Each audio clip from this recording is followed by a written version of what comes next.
തിരുവനന്തപുരം നേമത്ത് പ്രസവത്തെ തുടർന്ന് അമ്മയും കുഞ്ഞും മരിച്ച കേസിൽ അക്യൂപങ്ചർ ചികിത്സകനെ പോലീസ് കസ്റ്റഡിയിലെടുത്തു. തിരുവനന്തപുരം വെഞ്ഞാറമൂട് സ്വദേശി ശിഹാബുദ്ദീനെയാണ് കസ്റ്റഡിയിലെടുത്തത്. ഇയാളെ നേമം പോലീസ് സ്റ്റേഷനിൽ എത്തിച്ചിട്ടുണ്ട്. ഹരി മോഹനുണ്ട്. ഹരി, വിവരം എന്താണ്? രേഷ്മ, ഈ കേസുമായി ബന്ധപ്പെട്ട് മരിച്ച ഷമീറ ബീവിക്ക് അക്യുപങ്ചർ ചികിത്സ നൽകിയിരുന്ന ആളാണ് ഈ ഷിഹാബുദ്ദീൻ എന്ന് പറയുന്ന ആൾ.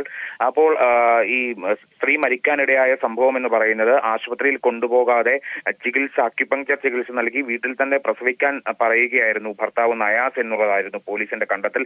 ഇതിന്റെ അടിസ്ഥാനത്തിലാണ് നയാസിനെ കസ്റ്റഡിയിലെടുക്കുകയും അറസ്റ്റ് രേഖപ്പെടുത്തുകയും ഇന്നലെ രാത്രിയിൽ റിമാൻഡ് ചെയ്യപ്പെടുകയും ചെയ്തത്.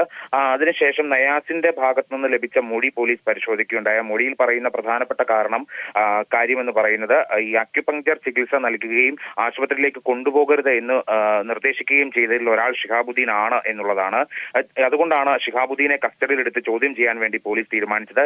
ഈ കേസ് വിവാദമായതിനെ തുടർന്ന് ഷിഹാബുദ്ദീൻ തിരുവനന്തപുരത്ത് നിന്ന് കടന്നു കളഞ്ഞിരുന്നു. ഇയാൾ പിന്നീട് കൊച്ചിയിലായിരുന്നു. അവിടെ നിന്നാണ് നേമം പോലീസ് എത്തി ഇയാളെ കസ്റ്റഡിയിലെടുക്കുന്നതിലേക്ക് എത്തിയിരിക്കുന്നത്. ഇപ്പോൾ ഇയാളെ നിയമ സ്റ്റേഷനിലേക്ക് എത്തിച്ചിട്ടുണ്ട്. ഇവിടെ വെച്ച് ഇയാളെ ചോദ്യം ചെയ്യുകയും അതിനുശേഷമായിരിക്കും ചോദ്യം ചെയ്തതിൽ നിന്ന് കിട്ടുന്ന തെളിവുകൾ, വിവരങ്ങളൊക്കെ അടിസ്ഥാനപ്പെടുത്തിയായിരിക്കും ഇയാളുടെ അറസ്റ്റ് അടക്കമുള്ള നടപടികളിലേക്ക് പോലീസ് കടക്കുക.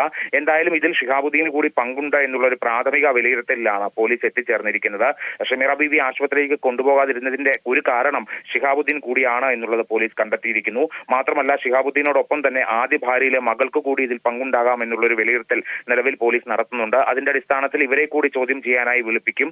വന്നില്ലെങ്കിൽ സ്വാഭാവികമായിട്ടും ഷിഹാബുദ്ദീനെ കസ്റ്റഡിയിലെടുത്തതുപോലെ അവരെയും കസ്റ്റഡിയിലെടുക്കാനുള്ള സാധ്യതയുണ്ട്. എന്തായാലും ഇതുമായി ബന്ധപ്പെട്ട് നയാസിന് പുറമെ ഷിഹാബുദ്ദീൻ, ആദ്യ ഭാര്യയിലെ മകൾ എന്നിവർക്ക് കൂടി പങ്കുണ്ടെന്നുള്ള ഒരു നിഗമനത്തിൽ പോലീസ് എത്തിച്ചേർന്നിരിക്കുന്നു എന്നുള്ളതാണ് ഏറ്റവും പ്രധാനപ്പെട്ട ഒരു കാര്യം. എന്തായാലും ഷിഹാബുദ്ദീനെ ചോദ്യം ചെയ്തുകൊണ്ടിരിക്കുകയാണ് നിയമം പോലീസ്. രേഷ്മ.